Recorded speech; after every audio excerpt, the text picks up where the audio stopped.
विचार निर्माण फाउंडेशन जो ये मूवी बना रही है, इससे कहीं ना कहीं जो समाज में कुछ पन्ने हैं जो प्रकाश में नहीं आ पाए वो प्रकाशित होंगे और सर्व समाज के लोगों को एक सत्य पता चलेगा। योगेश्वर भगवान श्री कृष्ण ने भगवत गीता में एक श्लोक कहा है, यद यदा चरति श्रेष्ठस्तद्देवे तरो जना सयत प्रमाणम कुरुते लोकस्तदनुवर्तते।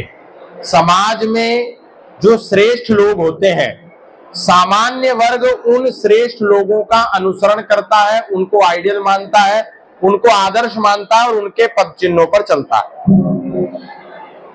लेकिन ऋषि दयानंद के साथ ऐसी दुर्घटनाएं इतिहास ने करी कि मैं कभी कभी कहता हूं कि Rishi Dayanand is the most underrated sanyasi of this universe.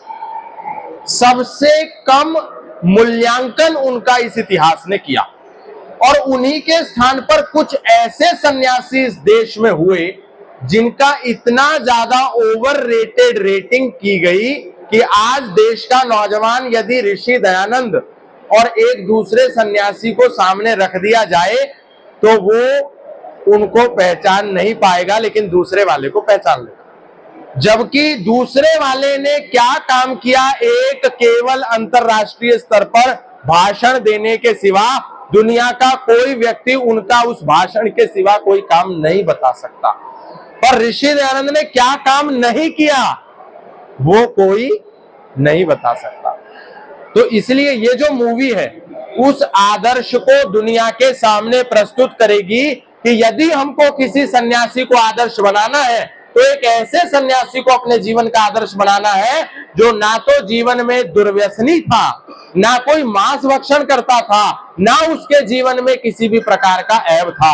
एक ऐसे व्यक्ति को हम आदर्श नहीं बना सकते जो सन्यासी होते हुए भी मांस भक्षण करता हो, उसके जीवन में कई प्रकार के दुर्व्यसन हो, वो समाज का आदर्श नहीं हो सकता। एक ऐसा व्यक्ति समाज का आदर्श नहीं हो सकता जिसने बाहर से आए हुए लोगों की प्रशंसा, उन विदेशी लोगों की प्रशंसा केवल इसलिए करी ताकि वो विदेशी लोग उस सन्यासी के गुरु की जीवनी लिखें। उसने ईसाइयों और इस्लामिक लोगों की प्रशंसा इसलिए करी ताकि विश्व स्तर पर उसको सबका चहेता बनाया जा सके। ऐसा व्यक्ति, सेक्युलर व्यक्ति, हिंदू समाज का आदर्श नहीं हो सकता। सनातन धर्मियों का यदि कोई आदर्श है तो वो ऋषि दयानंद है, क्योंकि डंके की चोट पर आज दुनिया इस बात को स्वीकार करती है कि 1875 से पहले दुनिया में कोई व्यक्ति था ही नहीं जिसने इस्लाम के जिहाद को उजागर किया हो। एविडेंस के आधार पर, तर्क, तथ्य, युक्ति और प्रमाण के आधार पर यदि किसी ने किया तो ऋषि दयानंद ने किया। उसके बाद सबने किया। वीर सावरकर ने किया ऋषि दयानंद को पढ़ने के बाद, और आप उनके विचारों में ऋषि दयानंद का ये जो ऋण है इसको पढ़ सकते हैं कि वो कहते हैं कि मैं ऋषि दयानंद का ऋणी हूं, इसीलिए सावरकर जी ने वो मुद्दा उठाया।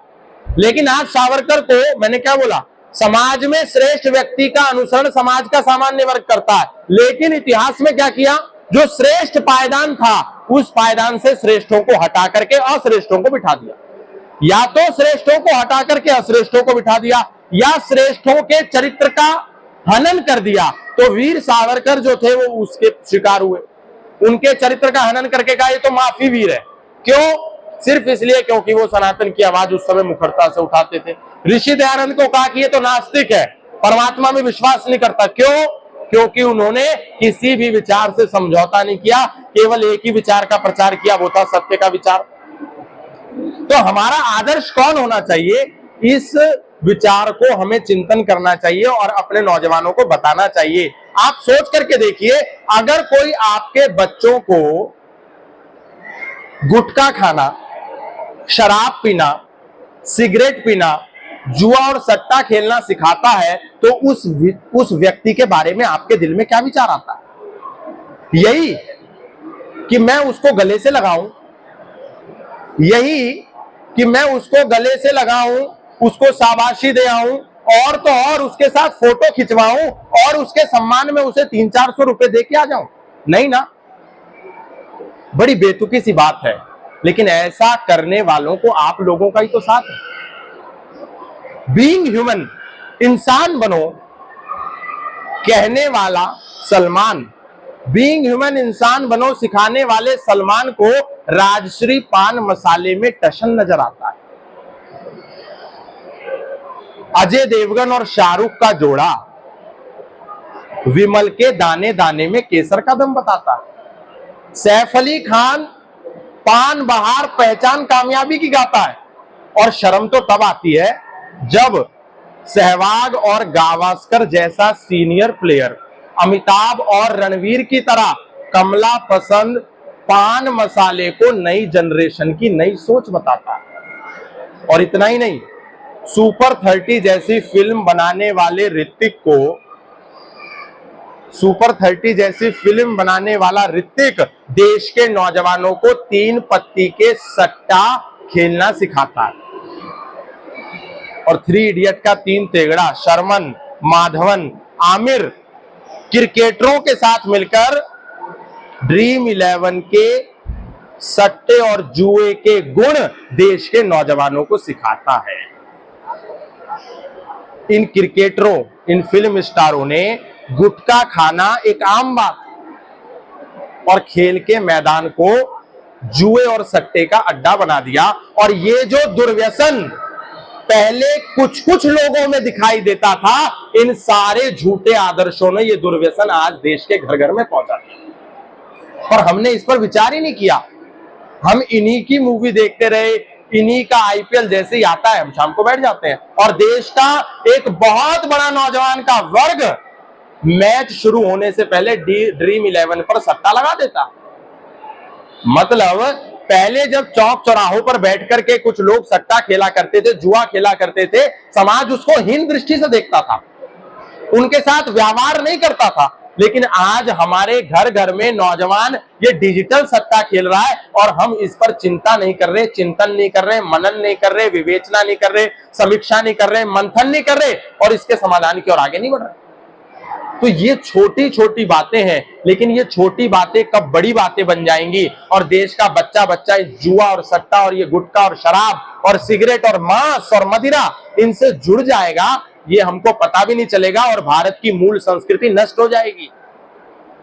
इसलिए ये विचार हमको करना पड़ेगा कि हम स्वयं यज्ञ करते हैं या नहीं करते, कितने साल से कर रहे हैं। हमारे दादा थे, हमारे परदादा आर्य थे, हमारे परिवार में हमारे मौसा, हमारे फूफा, हमारे बुआ, हमारी चाचा, ये सब आर्य थे या नहीं थे। आपका बच्चा है या नहीं है, ये विषय है। हम रोज जाते हैं, हम सत्यार्थ प्रकाश पढ़ते हैं, हम भगवत गीता पढ़ते हैं, हम कृष्ण को मानते हैं। आपका बच्चा मानता है या नहीं मानता? आप नवरात्रि का व्रत रखते रहो और आपकी बेटी सलमा के साथ मिलकर के सलीम के साथ भाग जाए तो फिर आपका नवरात्रि का व्रत करने का कोई लाभ नहीं है। आप नवरात्रि का व्रत कर रहे हैं लेकिन व्यापार अब्दुल से रखेंगे तो व्रत करते रहिए, वो जो फल आएगा अब्दुल की दुकान से उस पर कुछ ऐसा कर दिया गया है अशोभनीय और अमर्यादित कि व्रत रखते रहिए, आपके व्रत का कोई महत्व नहीं थे। इस लड़ाई को वो लड़ रहे हैं, लेकिन ये लड़ाई एक व्यक्ति की नहीं है। हर व्यक्ति को अपनी लड़ाई स्वयं लड़नी है, क्योंकि भगवान अवतार लेकर के नहीं आएंगे। योगेश्वर भगवान श्री कृष्ण को सर्वाधिक प्रेम करते थे, लेकिन जब हथियार उठाने की बात आई तो कहा अपने हिस्से का लड़ाई और युद्ध तुम्हें खुद लड़ना है, मैं तुम्हारा मार्गदर्शक हूं, पथ प्रदर्शक हूं, तुम्हारा सारथी तक हूं, लेकिन लड़ूंगा नहीं, लड़ना तुझे खुद है। इसीलिए हम सबको अपने हिस्से की वैचारिक लड़ाई स्वयं लड़नी है, स्वयं करनी है। विष्णु जी अपनी लड़ रहे हैं, हम अपनी लड़ रहे हैं, भाई साहब अपनी लड़ रहे हैं और आप सबको भी अपनी अपने हिस्से की लड़ाई को लड़ना है। इन्हीं शब्दों के साथ बहुत बहुत धन्यवाद, बहुत बहुत आभार।